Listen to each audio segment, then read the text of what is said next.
नमस्कार. आपलं स्वागत आहे आयकॉन स्टील प्रस्तुत बिल्ड आयकॉन या उपक्रमामध्ये. आज आम्ही आलो नाशिकमध्ये आणि माझ्यासोबत आहेत master architect Nilesh Chavan sir. Master architect म्हणण्याचा अर्थातच कारण त्यांनी मास्टर्स केलं हे तर फार बेसिक आहे. पण 25 वर्षांचा त्यांना या क्षेत्रातला अनुभव आहे असं म्हणायला हरकत नाही. कारण त्यांनी एक प्रकारे कामाचा रौप्य महोत्सव पण साजरा केलेला आहे. आणि दुसरं, आपण नेहमी असं म्हणतो फक्त बोलताना की हे फील्ड खूप वास्ट आहे, या फील्डमध्ये खूप स्कोप आहे. पण तो स्कोप कसा आहे आणि तो स्कोप कसा तुम्ही घेऊ शकता, तर त्याचं एक उत्तम उदाहरण म्हणजे निलेश सर आहेत. कारण त्यांनी to start with residential project करणं हा सगळा सिव्हिल इंडस्ट्रीचा बेस आहे. तर त्याच्यात त्यांनी काम केलं. मग कमर्शियल आणि अशा वेगवेगळ्या फील्डमध्ये ट्राय केलं. मग आर्किटेक्ट असल्यामुळे इंटिरियर्समध्ये पण त्यांनी एक चांगला हँड त्याच्यात केला. आणि त्याच्यानंतर आता पुन्हा एकदा जो एक ट्रेंड आहे, जो नवीन ट्रेंड आहे तो म्हणजे रिडेव्हलपमेंटमधला. कारण जे कन्स्ट्रक्शन आजपासून काही 25, 30, 40 वर्षांपूर्वी झालेलं आहे, त्या आता बिल्डिंग्स रिडेव्हलपमेंटसाठी येतात आणि त्यांना त्या सगळ्या मॉडर्न अमेनिटीज मिळाव्यात या दृष्टीनं नवीन बिल्डर जो ते डेव्हलप करणारे बिल्डिंग आणि जे कस्टमर्स किंवा जे फ्लॅट ओनर्स जिथं राहत आहेत यांच्यातला एक दुवा म्हणून, एक ब्रिज म्हणून ते फार महत्वाची भूमिका बजावतात. असं त्यांचं फार मोठं प्रोफाईल आहे. आणि अर्थात ते या सगळ्याचं काय म्हणतो आपण, न्यूजपेपरमधनं सुद्धा बऱ्याचदा याच्यात बद्दल लिहित असतात. सो हे जेवढं नॉलेज आपल्याकडे आहे तेवढं तेवढं आपण जास्तीत जास्त देत राहिलो तर ते पुन्हा मिळत राहतं असं म्हणतात. त्याही त्या पद्धतीने त्यांचा विचार चालू आहे.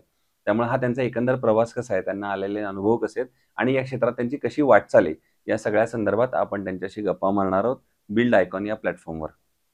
नमस्कार सर. धन्यवाद सर. तर सर्वप्रथम मला इथे बोलवल्याबद्दल. Yes sir, yes sir.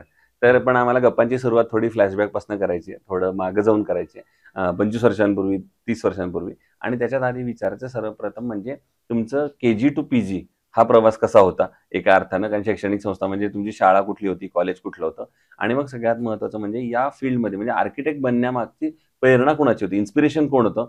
कारण तेव्हा ट्रेंडिंग नव्हतं हे फार फील्ड. तर तेव्हा कसं काय तुम्ही या क्षेत्रात आलात, काय सांगाल या प्रवासाबद्दल? खरं तर केजी ते पीजी हा प्रवास खूप सुरेख होता.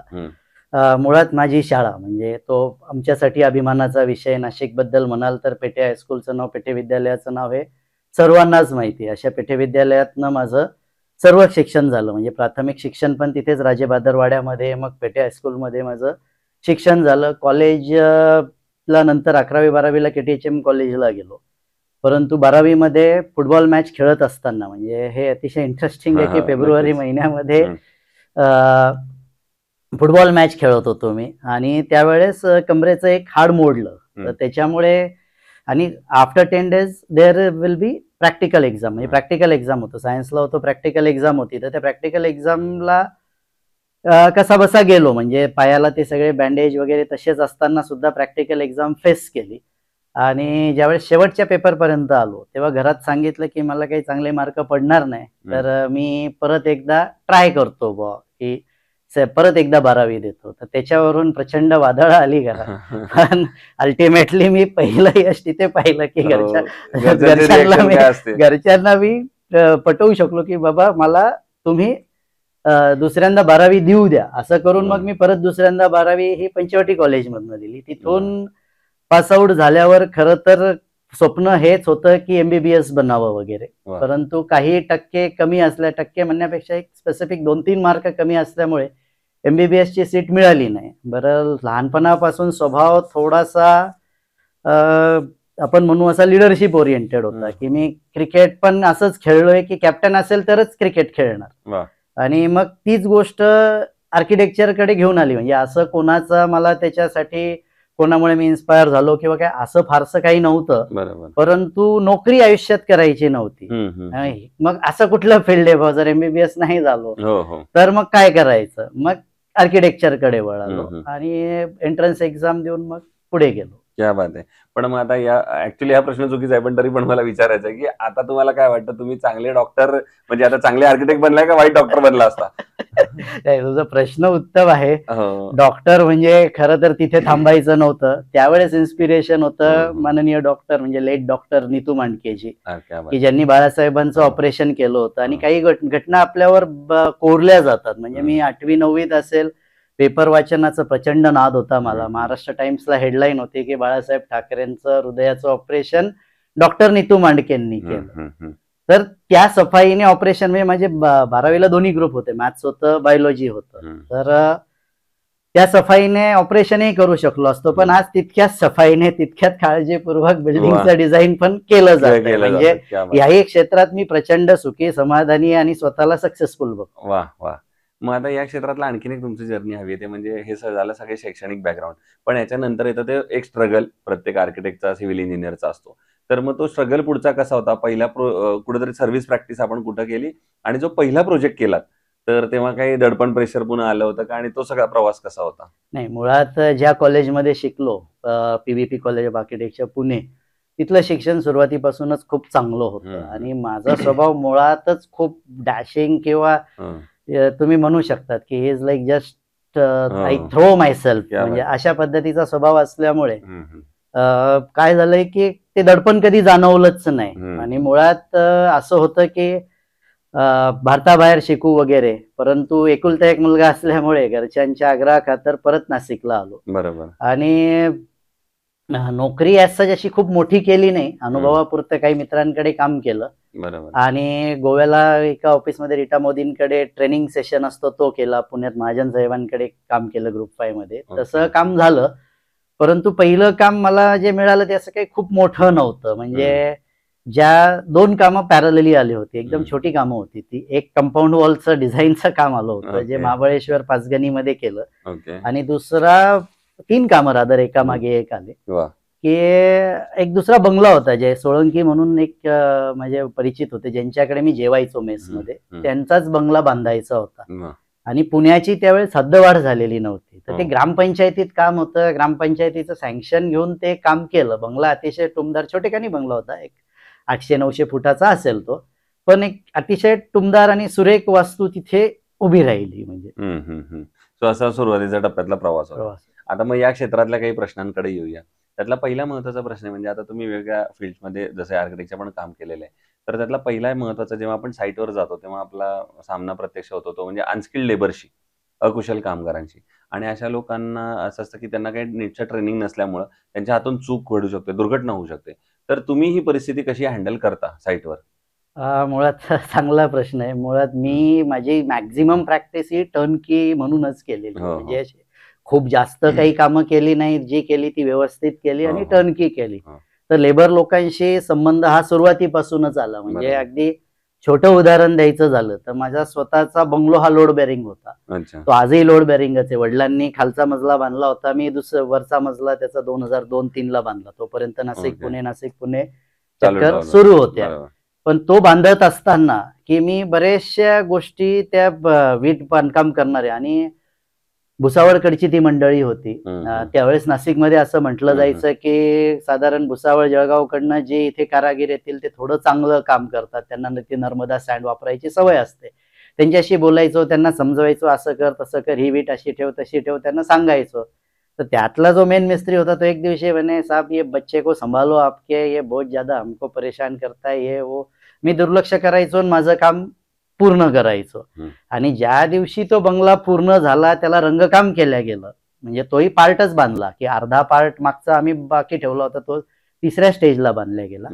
पण ज्यावेळेस ते पूर्ण झालं तोच मिस्त्री येऊन वडिलांना सांगायला लागला की साहब बंगले को एक काली भावली बांध देना, बहुत अच्छा काम हुआ. म्हणजे ह्या पद्धतीचे पण अनुभव आहेत. म्हणजे या लोकांशी समजून घ्यावं लागतं, त्यांच्याशी न चिडता न बोलता. कधी कधी साईटवर तुम्ही पाय ठेवतात तर आपण इंग्लिशमध्ये शिकतो, प्लिंथ म्हणतात, जागेवर जोतं म्हणतात बरीच जण, किंवा दुट्टा एक शब्द असतो. बऱ्याचदा ते दुट्टा म्हणजे काय तर ते माहित नसतं. That is end to end dimension. मग कधी कधी त्यांच्याकडनं आपल्याला शिकावं लागतं, असंही करावं लागतं. दुसरं आणखीन एक सिव्हिल या इंडस्ट्रीमध्ये आर्किटेक्टमध्ये काय माहिती असतं, कारण की तुमची कल्पनाशक्तीवर काम चालतं. सो तुम्ही एकदम द बेस्ट डिझाईन कायम बनवण्याचा प्रयत्न करता, काहीतरी ग्रेट वेगळा वेध देण्याचा प्रयत्न करता. आणि कस्टमर कायम म्हणत असतो माझं बजेट फार लिमिटेड आहे, मला एवढ्याच बजेटमध्ये आता बसवून द्या. आणि नंतर आर्किटेक्टला एक जबाबदारी येते, ते म्हणजे क्वालिटी आणि बजेट हे दोन्ही मेंटेन करायचं आहे. तर ते कसं तुम्ही मॅनेज करता?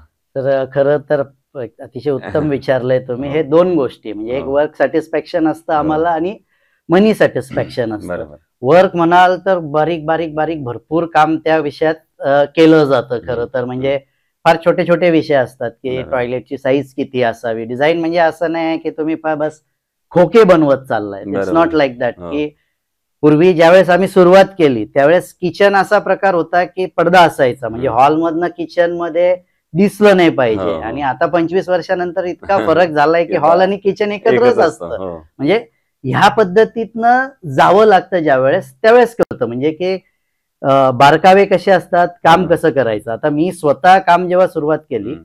त्यावेळेस I was inspired bye Laurie Baker, म्हणजे क्या बात ज्यांनी आहे. कधी स्वतःच्या कोणत्याही साईटमध्ये सळई बांधली नाही. हम्म. आणि नाशिकला आल्यावर पहिलं काम एका फार्म हाऊसचं होतं. तिथे त्याच पद्धतीचं काम केलं गेलं की कुठलीही सळई न वापरता वगैरे ते काम केलं गेलं. वा. बजेटचं तुम्ही म्हटलात कसा ताळमेळ बसला. खरं तर त्यावेळेस आम्हाला वाटलं की याच्यात 100% पैसे वाचणार आहे. हम्म. पण कधी कधी उलटा अनुभव पण यायचा की ज्यावेळेस तुम्ही, याला आम्ही ग्रीन आर्किटेक्चर वगैरे पण म्हणतो, पण कधी कधी असं होतं की किंवा सस्टेनेबल आर्किटेक्चर, कधी कधी असं होतं की लेबरमध्ये जास्त पैसा जातो. अशा कामांसाठी बरोबर. आपल्याला निश्चितच थोडंसं स्किल Prepare लेबर व्हावं लागतं लागतं. आणि बरोबर. त्या स्किल लेबरवर थोडा जास्त पैसा लागतो. मग क्लायंटला सारखं समजवत बसावं लागतं की अरे नाही असं नाही, असं आहे की तुम्ही ते झाल्यावर बघा कसं वाटेल. आणि ती खरंच एक समाधानाची लकीर जर एक कुठल्या क्लायंटच्या चेहऱ्यावर उमटली तर मग ते बजेट वगैरे थोडंसं दुय्यम होतं. मागं राहतं. बरोबर आहे.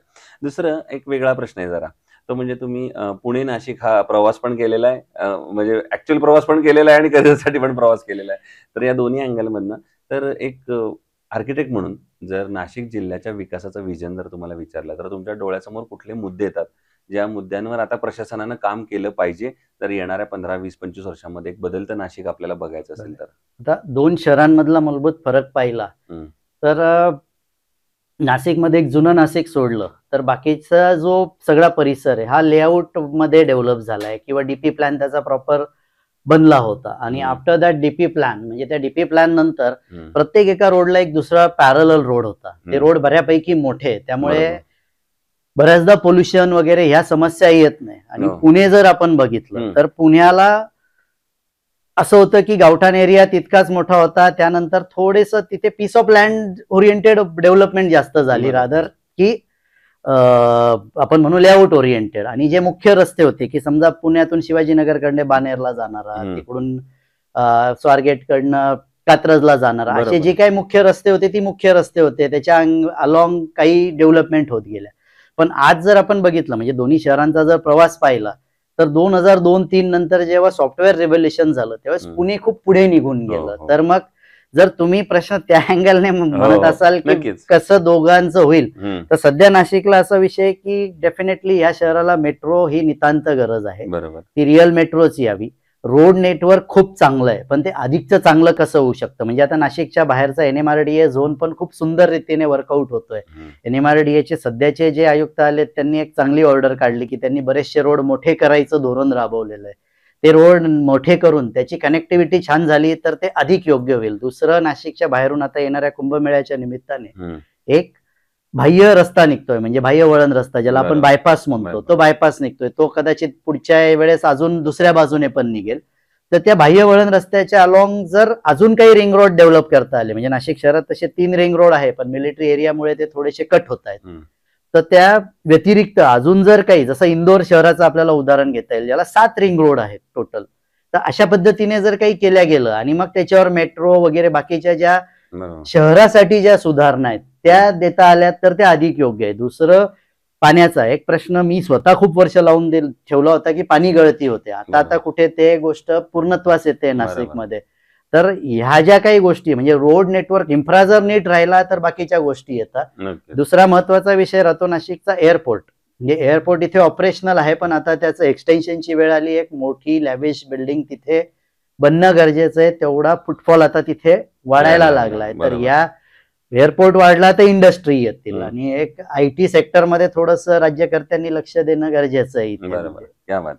फार महत्वाचे हे 5-6 सगळे पॉइंट्स आहेत. म्हणजे त्यातला एअरपोर्ट आहे, रिंग रोडचा आहे, मेट्रोचा आहे किंवा तुम्ही पाण्याचा पण प्रश्न सांगितला, असे वेगवेगळे प्रश्न सांगितले. तर मग आता शासनानं टू एक एक्झाम्पल म्हणून एक शासनानं आता काय स्टेप्स घेतल्या पाहिजेत असं तुम्हाला वाटतं जर ह्याला थोडीशी गती द्यायची असेल? कसं आहे सर, या सगळ्या गोष्टीला आहे ना एक स्थानिक नेतृत्व खूप बळकट लागतं. आणि जे स्थानिक स्तरावर काम करणारी मंडळी आहेत, वेगवेगळ्या डिपार्टमेंट आहे. जसं नाशिकमधनं हायवे जातो डायरेक्ट, तो मधूनच जातो शहराच्या मधून, आपला मुंबई आग्रा आहे. तर तिथे NMRDA पण येतं, नाशिक महानगरपालिका पण येतं, हो काही ठिकाणी NMRDA पण येतं. तर ह्या यंत्रणांचाही समन्वय पाहिजे. बरोबर. राजकीय इच्छाशक्ती पण तेवढी स्ट्रॉंग पाहिजे. मग बाकीच्या गोष्टी ऑटोमॅटिक घडायला लागतात. पण बरोबर. सिंहस्थ कुंभमेळ्यामुळे बरेचसे फंड नाशिकमध्ये आता येणार आहेत. तर त्या बरोबर. फंडचं युटिलायझेशन जर प्रॉपर चॅनलाइज वेने झालं, म्हणजे एक सोल्युशन किंवा एक सजेशन आम्ही असंही दिलंय महानगरपालिकेला, की पार्किंग लॉट शहरामध्ये ठिकठिकाणी तयार करा. हो अगदीच वाटलं तर ते BOT वर पण करा. पण बरोबर. मग कसं आहे की ती नीड तुमची फुलफिल व्हायला पाहिजे, की बरोबर. बाहेर गावून खूप लोक येतात नाशिकमध्ये. मग ते काही ठिकाणी त्यांनी आयडेंटिफाय केलेले आहेत, की जसं महाकवी कालिदासच्या समोर ते गाडी लावून जातात. हो तर मल्टी लेवल पार्किंग अशा मंडळींसाठी किंवा शहरातल्या लोकांसाठी पण, की एका ठिकाणी तो गाडी लावून तो या पद्धतीने पुढे जाऊ फिरू शकेल. तर शकेल. ह्या गोष्टी म्हणजे रोड इन्फ्रा होतोच आहे, त्या योगाने हे जर केलं हम्म. तर कदाचित ह्या कुंभमेळ्याची ती शहराला मिळालेली मोठी देण राहील, की पुढचे नक्कीच. 25 वर्ष तिचा फायदा होईल. क्या बात आहे. दुसरं आपण पुन्हा एक कन्स्ट्रक्शन इंडस्ट्रीला प्रश्न, की या इंडस्ट्रीमध्ये स्टील आणि सिमेंट हे 2 महत्वाचे घटक आहेत. तर स्टील सिलेक्ट करताना इन जनरल काय पॅरामीटर बघितले पाहिजेत, किंवा एका चांगल्या स्टीलमध्ये काय फॅक्टर्स असतात किंवा असावेत असं तुम्हाला वाटतं? तर मुळात आता कसं आहे, की भरपूर सारे IS कोड्स आहेत वेगवेगळ्या फॅक्टरसाठी, सिमेंटसाठी वेगळ्या, स्टीलसाठी बरोबर. वेगळे. तर त्या IS कोडला जे लोक कम्पॅक्टेबल आहेत त्या पद्धतीने ते काम करतात. बरोबर. ते घेतलेलं कधीही चांगलं, आणि थोडासा ट्रॅक रेकॉर्ड जर आधी पाहिलेला असेल तर तर ते तो चांगलं आहे. अधिक चांगला होतो. म्हणजे बरोबर. याच्यात 2 घटक येतात, की लो राईज बिल्डिंगला थोडस वेगळे पॅरामीटर हो. येतील, हाय राईज साठी वेगळं. वेगळे पॅरामीटर येतील. आणि ज्यावेळेस आपण असं बघतो, सामान्य नागरिक हायराईजशी कनेक्टेड नसतो, तिथे मुळात टेक्निकल माणूस असतो, आणि मग बरोबर. तो टेक्निकल माणूस बऱ्यापैकी ह्या गोष्टी बघूनच घेतो. नक्कीच. आता एक खरा अवघड प्रश्न आहे. एवढे शेकडो प्रोजेक्ट केल्यानंतर त्यातला एकच प्रोजेक्ट जर निवडायची वेळ आली, की जो तुमचा काय म्हणेल आयकॉनिक प्रोजेक्ट असेल, की दिल के करीब असेल, किंवा कायम आठवणीत राहील, कायम आनंद देणारा, समाधान देणारा प्रोजेक्ट आहे, तर तो कुठला आणि त्याची स्पेशालिटी काय? तर एकाचं नाव घेतलं तर म्हणजे मलाही वाईट वाटेल, हो. किंवा ज्या क्लायंटसाठी काम करतोय बरोबर. त्यांनाही वाईट वाटेल. ओके. म्हणजे तर असं काही सांगता असं येणार नाही. सांगता येणारे भरपूर आहेत. हो बरोबर आहे. पण हृदयाच्या जवळ ऍक्च्युली खरं सांगायचं म्हणजे, की पहिलं काम जे पुण्यात केलं होतं त्याच्यावर नंतर कालांतराने काय झालं, की पुण्याची हद्दवाढ झाली, हो. आणि तो पोर्च जो होता तिथला रस्ता मोठा झाला, आणि त्या पोर्चवर कॉर्पोरेशन वाल्यांनी हो. हद्दवाढ झाल्यानंतर हातोडा चालवला. बरोबर. तर ते दुःख होतं. म्हणजे तोही एक लक्षात राहिला, छोटस बरोबर, होतं लक्षात छोटंसं राहिलं. किंवा आता गंगावरे जवळ आम्ही एक फार्म हाऊस केलेलं आहे, शिंदे हाऊस म्हणून. That is fantastic project. किंवा अंबुजाचे काही इंटिरियर्स आहेत. म्हणजे असे नॉट एकाचं नाव नाही घेत आहेत. बरं, हे झाले ते प्रोजेक्ट. आजचा आनंद थोडा वेगळा आहे. आज मी ज्या घटकासाठी काम करतोय ते रिडेव्हलपमेंट मध्ये काम करतो, आणि रिडेव्हलपमेंट मध्ये मी नागरिकांसाठी जास्त काम करतोय. सोसायटी ओनर्स माझ्याकडे येतात, त्यांना आम्ही समजावून सांगतो, की उद्या तुमची बिल्डिंग आहे, तर तुमच्या बिल्डिंगला समजा 50% मिळतात, तर बाकीचा 50 मागितला नाही पाहिजे, त्याला कदाचित 10 मिळतील, 20 मिळतील. कुठे थांबायचं हे आम्ही त्यांना शिकवतो, किंवा पुढच्या 40 वर्षाचा विचार करा सांगतो. तर प्रोजेक्ट असा नाही मोजता येणार की हात चांगला किंवा तो. It is related to work satisfaction, आणि ते वर्क सॅटिस्फॅक्शन खूप आहे. म्हणजे whether we design a compound wall, किंवा मग आम्ही एखादा हाऊसिंग प्रोजेक्ट केला. करतो. ठीक आहे. आणि आता अगदी शेवटचा प्रश्न, ते म्हणजे या क्षेत्रामध्ये आता जे तरुण आर्किटेक्ट येतात, नवीन मुलं मुली येतात, जे फ्रेशर्स आहेत, आणि ज्यांचा आता फर्स्ट स्टेप आहे याच्यामध्ये, तर त्यांना तुम्ही काय सल्ला द्याल या क्षेत्रात येण्यापूर्वी? अच्छा, आता मुळात हा खूप महत्वाचा प्रश्न आहे. म्हणजे हा खरं तर आम्ही कॉलेजेसमध्ये जेव्हा जातो तेव्हा 4th इयर फायनल इयरच्या मुलांशी पण बोलतो, किंवा वेगवेगळ्या डायसवर पण बोललं जातं. फील्ड खूप बदललंय. म्हणजे it's not architecture, it's no beyond architecture. त्याचे पॅरामीटर्स बदललेत. म्हणजे पूर्वी तुम्ही एसी ऑफिसमध्ये बसून काम करू शकत होतात, ते दिवस गेलेले. आता थोडस तुम्हाला त्याच्या पुढे बघायची गरज आहे. म्हणजे आर्किटेक्चरशी पॅरलल तुम्ही काही करू शकतात का, टर्नकी करू शकता का. एआयचं आक्रमण होत आहे. एआय मध्ये ही तरुण मुलं खूप चांगली, टू बी व्हेरी फ्रँक, मी कदाचित ते आज नाही करू शकणार त्यांच्या एवढं चांगलं, because they are advance with all this, acquainted with all this things. आणि ऍडव्हान्स नाही म्हणता येणार, acquainted with the technology and all, ते जास्त आहेत. त्यांना ते अपब्रिंगिंग तसं झालेलं आहे, तर त्यांनी त्याचा वापर जास्त करावा. पण हे करत असताना बिल्डिंग बायलॉज हा सगळ्यात महत्वाचा घटक आहे. त्याचं वाचन, आणि ते चांगल्या पद्धतीने आपण आपल्या बिल्डिंग मध्ये कसं इम्प्लिमेंट करू शकतो. आणि ते इम्प्लिमेंट करत असताना शक्यतो प्रत्येक प्रोजेक्ट हा आपला लिगल टर्म्सवर खरा पाहिजे. म्हणजे जे तुमचं म्युन्सिपल ड्रॉइंग आहे तेच जर तुमचं साईटवरचं ड्रॉइंग असेल तर ते अधिक उपयुक्त राहील. म्हणजे त्याच्यात मग इलिगल काही नसावं, अशा पद्धतीने जर नवीन पिढीने काम केलं तर ते अधिक योग्य राहील. म्हणजे AI प्लस हे जर तुम्ही करू शकलात तर दॅट इज व्हेरी गुड. क्या बात आहे. सो ते आर्किटेक्ट निलेश चव्हाण सर, आणि त्यांनी फार 2 महत्त्वाचे घटक सांगितले. कारण बऱ्याचदा असं होतं की AI हे इमॅजिनरी टूल आहे थोडक्यात, आणि त्याच्यात तुमच्या इमॅजिनेशनला काही लेवल नाहीये. ते इज बियॉन्ड इमॅजिनेशन असंच म्हणलं पाहिजे. पण हे करताना त्याची प्रॅक्टिकल पण बघितलं पाहिजे की ते प्रॅक्टिकली पॉसिबल आहे का, फिजिबल आहे का, आणि जे आपलं स्थानिक प्रशासन आहे त्याच्या सगळ्या टर्म्स कंडिशनमध्ये ते बसतंय का, हेही महत्त्वाचं आहे. आणि हे सगळं बघताना बिंग आर्किटेक्ट पुन्हा जो आपला मुद्दा होता की क्वालिटी आणि बजेट हे पण त्याच्यात मॅनेज करायचं. त्यामुळे हे सगळं मॅनेज तुम्हाला करणं हे तुम्हाला फार महत्त्वाचं आहे. त्यामुळे हे जर तुम्ही करू शकलात किंवा करायला पाहिजे प्रॅक्टिकली, त्यामुळे हे फार महत्त्वाचं आहे. तर तुम्ही नक्की करा, तर तुम्ही नक्की यशस्वी होऊ शकाल. आणि एक क्षेत्र खूप ब्रॉड आहे, जसं सर आता असं म्हटलं पाहिजे की सर सुद्धा आता काही फील्डमध्येच काम करतात, याच्या पण बियॉन्ड जाऊन अजून आर्किटेक्ट तुम्ही काम करू शकता.